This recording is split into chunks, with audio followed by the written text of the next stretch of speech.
Assalamualaikum semuanya. Haha. Cuy, tidak semua pulau diciptakan dengan cara normal. Ada yang lahir karena tabrakan lempeng bumi, ada yang muncul karena letusan besar, dan ada pula yang terbentuk karena para dewa sedang kebingungan mencari cara agar pulau yang miring bisa berdiri tegak nih. Selamat datang di kisah asal-usul Pulau Jawa, sebuah cerita epik yang lebih absurd dari sinopsis sinetron 700 episode cuy, dan lebih dramatis daripada korek api yang disalahkan saat listrik mati cuy.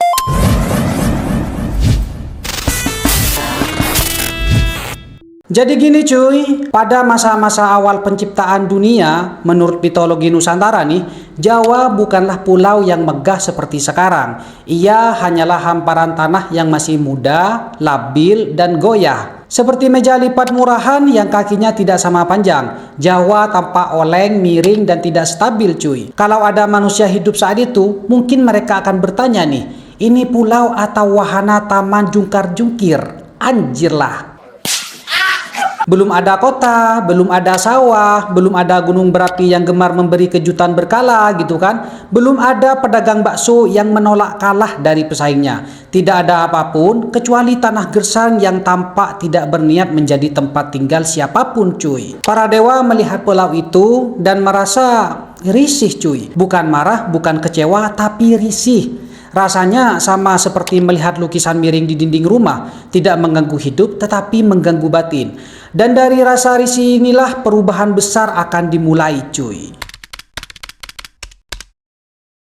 Menurut mitos, Pulau Jawa saat itu mengambang di atas samudra luas tanpa stabilitas yang layak. Ia bergerak ke sana kemari seperti sandal jepit yang terombang-ambing banjir nih. Para dewa memutuskan bahwa kondisi ini tidak bisa dibiarkan. Dunia baru terbentuk dan mereka ingin tampil profesional tentunya. Anjay. Batara Guru, sang pemimpin para dewa nih, memegang standar estetika yang cukup tinggi. Melihat Pulau Jawa yang goyah membuatnya merasa seperti pemilik rumah yang mendapati meja makan tidak seimbang cuy. Harus diberi ganjal, tapi karena yang miring ini bukan meja melainkan pulau, tentu ganjalnya harus sesuatu yang dewa banget. Maka muncul ide gunung cuy. Ya, gunung cuy, bukan batu, bukan tanah, bukan lem kosmik, tapi gunung gitu kan. Gunung dianggap pemberat yang paling cocok untuk menahan Jawa agar tidak bergerak seperti balita yang baru belajar jalan. Dan disinilah drama kosmik dimulai. Drama yang tidak pernah tertulis dalam buku sejarah sekolah karena terlalu absurd untuk diujikan dalam ujian nasional. Anjay. Batara Guru mengutus beberapa dewa, terutama Batara Narada nih dan Batara Wisnu. Ya, untuk mengambil gunung tertinggi dan paling sakral cuy. Gunung Mahameru. Gunung ini tidak berada di Jawa. Menurut kepercayaan kuno nih, Mahameru berakar di wilayah India kuno cuy. Tanah yang penuh legenda dan spiritualitas. Para dewa memutuskan memindahkan gunung ini ke Jawa. Jika dipikir dengan logika manusia modern, ini seperti ingin meratakan meja makan lalu mengangkat satu gedung pencakar langit untuk dijadikan ganjal cuy. Tapi dalam dunia dewa, konsep seperti ini masuk akal saja. Proses pengangkatan gunung tidak digambarkan dengan alat berat atau tenaga kerja nih. Semuanya dilakukan secara goib. Gunung Mahameru diangkat dari tempat asalnya dan para dewa terbang sambil menenteng gunung raksasa tersebut. Sebuah pemandangan kosmik yang tentu saja spektakuler dan berbahaya nih. Karena memindahkan gunung sambil terbang tidaklah mudah, bahkan untuk dewa sekalipun. Di tengah perjalanan, mereka mulai kelelahan. Bukan karena kurang tenaga, tetapi karena mengangkat gunung selama berabad-abad sambil mempertahankan keseimbangan bukan pekerjaan yang menyenangkan. Karena kelelahan inilah mereka sesekali menurunkan sebagian gunung, memotong bagian tertentu untuk meringankan beban, atau sekedar ngelesot nih sejenak sambil meletakkan sebagian masanya ke bumi cuy. Hasilnya fragmen-fragmen gunung yang mereka jatuhkan itu menjadi gunung-gunung baru di Pulau Jawa cuy.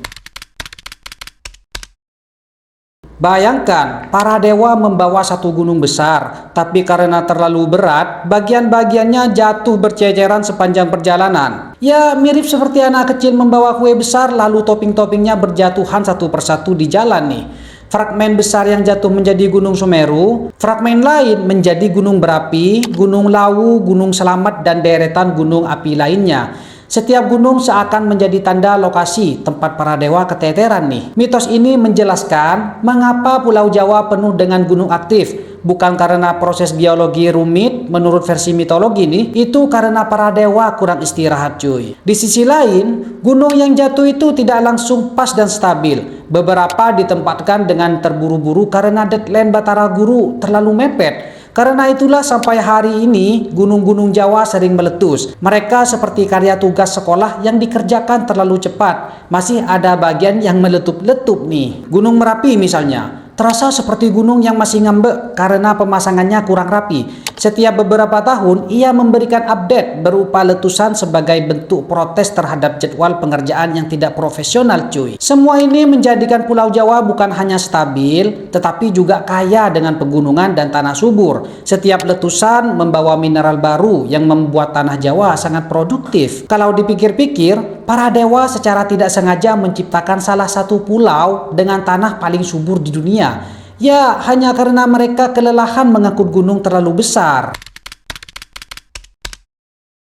Setelah para dewa selesai memasang pemberat gunung, Pulau Jawa menjadi pulau yang lebih stabil cuy. Awalnya kan masih kosong, tapi ke depan kisahnya akan sangat berbeda. Ketika manusia mulai menghuni pulau ini, mereka menemukan tanah yang subur, sungai yang mengalir deras, dan pegunungan yang melindungi dari badai besar. Perlahan peradaban mulai muncul. Kerajaan-kerajaan besar seperti Tarumanegara, Mataram kuno, Singgasari, Majapahit, sampai Mataram Islam tumbuh di tanah ini.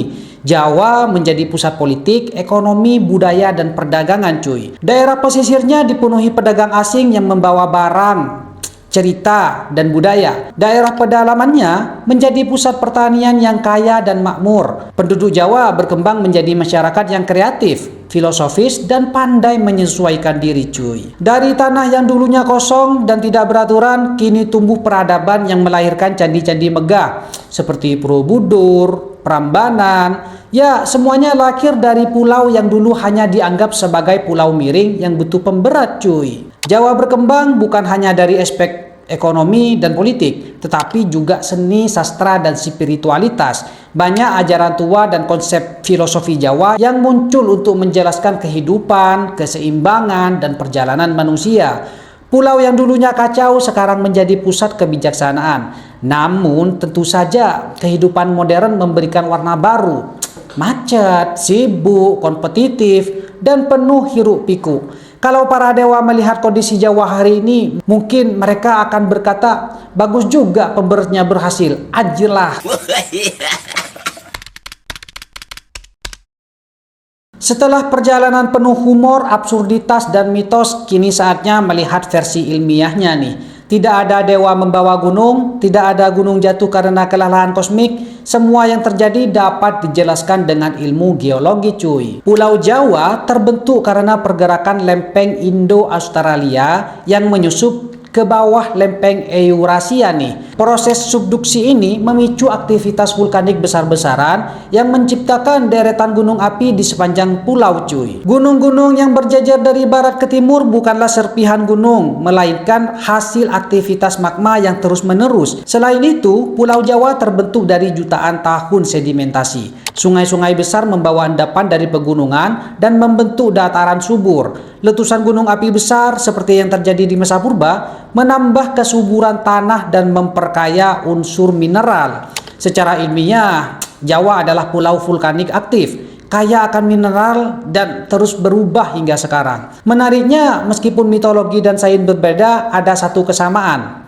Gunung-gunung Jawa adalah kunci utama kehidupan di pulau ini, baik sebagai pemberat kosmik versi mitos maupun sebagai hasil subduksi lempeng bumi versi sains. Dari mitologi absurd para dewa sampai penjelasan ilmiah yang logis, Pulau Jawa memiliki kisah penuh keajaiban. Ia lahir dari ketidakseimbangan, lalu diberi beban agar stabil, dan dari beban itu justru muncul kehidupan. Pulau ini mengajarkan bahwa sesuatu yang awalnya kacau tidak berarti gagal. Kadang keadaan harus jatuh di sana sini dulu, ya, untuk menemukan bentuk terbaiknya. Seperti gunung-gunung yang berjatuhan dari tangan para dewa, kita pun sering menjatuhkan hal-hal dalam hidup, kehilangan arah atau terasa berat. Tapi pada akhirnya semua itu justru menjadi bagian yang terbentuk diri kita. Yang penting bukan seberapa miring kita di awal, tetapi bagaimana akhirnya kita bisa stabil, cuy. Ya, meski penuh perjalanan yang absurd. Jika Pulau Jawa saja bisa berubah dari tanah miring menjadi pulau paling hidup di Indonesia,